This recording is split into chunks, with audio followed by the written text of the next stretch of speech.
იუსტიციის მინისტრი სტრასბურგში ევროპის საბჭოს იუსტიციის მინისტრების კონფერენციაში მონაწილეობს, რომლის ფარგლებშიც დღეს სტრასბურგის სასამართლოს თავმჯდომარის მატიას გიომარს შეხვდება. მანამდე კი ვიზიტის ფარგლებში პაატასალია მონაკოს იუსტიციის სახელმწიფო მდივანს სამუელ უელტას შეხვდა. ისაუბრეს სამომავლო თანამშრომლობის გეგმებზე. პაატასალიამ კოლეგას საქართველოს იუსტიციის სამინისტროს მიერ განხორციელებული რეფორმები გააცნო ადამიანის უფლებების, პენიტენციური სისტემის, სერვისების განვითარებისა და ციფრული მმართველობის მიმართულებით. ასევე შეხვდა იუსტიციის საკითხებში სლოვაკეთის რესპუბლიკის სახელმწიფო მდივანს. სტრასბურგიდან პირდაპირ ეთერში სალომე ქოქიაშვილი გვერდდება. სალომე, გისმენთ. ჩვენ ამ წუთებში ვიმყოფებით ადამიანის უფლებათა ევროპულ სასამართლოსთან, რომელმაც სულ ცოტა ხანში უნდა გამოაცხადოს საბოლოო გადაწყვეტილება 20 ივნისის საქმეზე. 17 მოსამართლისგან შემდგარი დიდი პალატა დაახლოებით 9 საათში უკვე შეიკრიბება სასამართლოს თორმათა დარბაზში. ჩვენ დაავალოდებით გადაწყვეტილების გამოცხადებას, რომელიც რამოდენიმე მიმართულებით საკმაოდ მნიშვნელოვანი არის ქვეყნისთვის, განსაკუთრებით იმის ფონზე, რომ დღეს სწორედ დიდი პალატის გადაწყვეტილების შესაბამისად საბოლოო გადაწყვეტილება იქნება მიღებული და გავიგებთ, რამდენად არის საქართველოს კანონმდებლობა, კონკრეტულად კი შეკრებებისა და მანიფესტაციების შესახებ კანონი შესაბამისობაში ადამიანის უფლებათა ევროპულ სტანდარტებთან, კონვენციასთან და როგორ უნდა იმოქმედოს სახელმწიფომ, აქვს თუ არა მას კანონიერი ძალის გამოყენების უფლება, მაშინ როდესაც ხდება თავდასხმა სახელმწიფო შენობებზე თუ მაგალითად იღებს აქცია ძალადობრივ ხასიათს.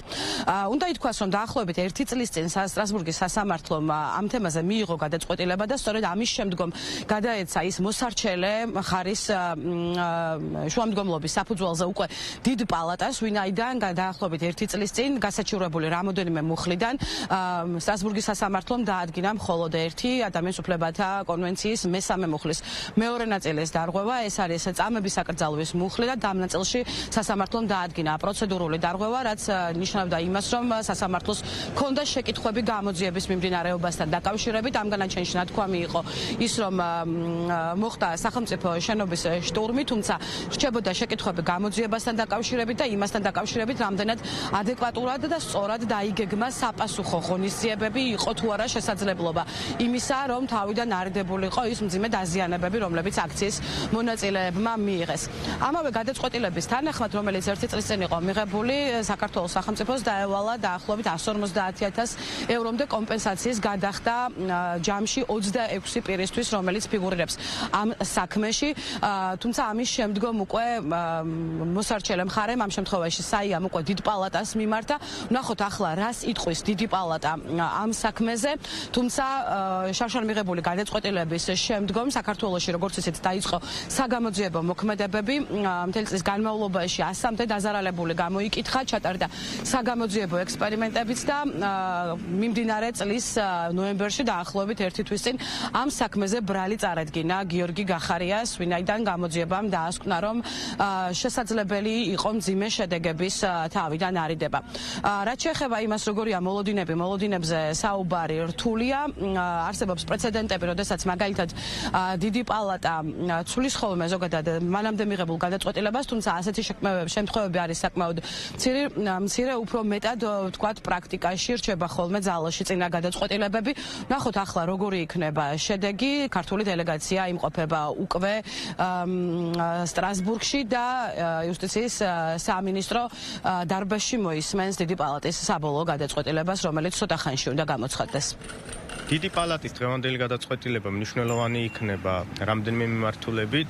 პირველ რიგში დიდი პალატა საბოლოო გადაწყვეტილებას გამოიტანს უშუალოდ 20 ივნისის საქმესთან დაკავშირებით, თუმცა უფრო მეტად მნიშვნელოვანი ეს გადაწყვეტილება იქნება უფრო ფართო კონტექსტში, იმასთან დაკავშირებით თუ რამდენად შესაბამისობაშია ჩვენი კანონმდებლობა შეკრება მანიფესტაციებთან დაკავშირებით ევროპულ სტანდარტებთან და ასევე რამდენად შეუძლია სახელმწიფოს გამოიყენოს ხოლმე და როდის შეუძლია სახელმწიფოს გამოიყენოს ხოლმე ძალა და სპეციალური საშუალებები იმ მტკიცებულებებზე და არგუმენტებზე დაყრდნობით, რაც ჩვენ წერილობით გვაქვს გაგზავნილი სასამართლოში და ასევე მიმდინარე წლის თებერვალში ზეპირი განხილვის დროს რა ინფორმაციას ჩვენ მოსამართლეებს მივაწოდეთ, გვაქვს მოლოდინი, რომ დიდი პალატა დაადასტურებს იმას, რასაც იუსტიციის სამინისტრო ამტკიცებდა სასამართლოს წინაშე, რომ საქართველოს კანონმდებლობა, რომელიც არეგულირებს შეკრება მანიფესტაციებს, არის კონვენციასთან სრულ შესაბამისობაში და ასევე თვითონ სტრასბურგის სასამართლოს პრეცედენტებთან.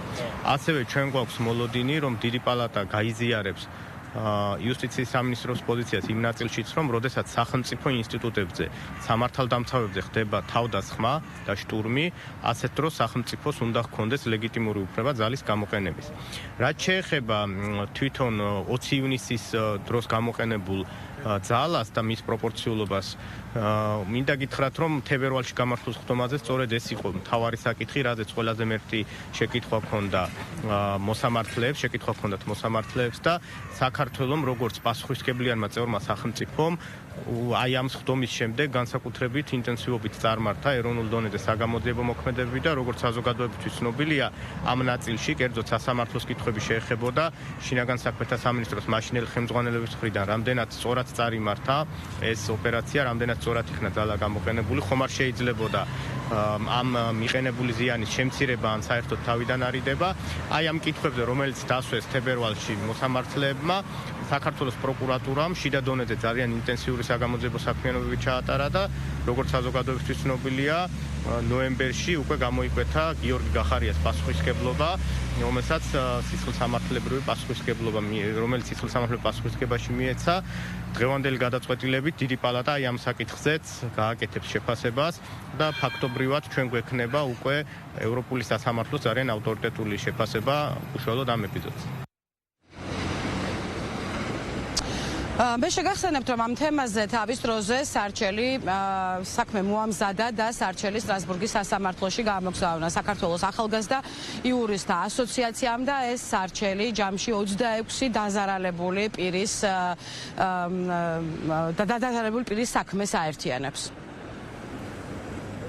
მადლობა, პირდაპირ ეთერში სალომე ქოქიაშვილი საუბრობდა.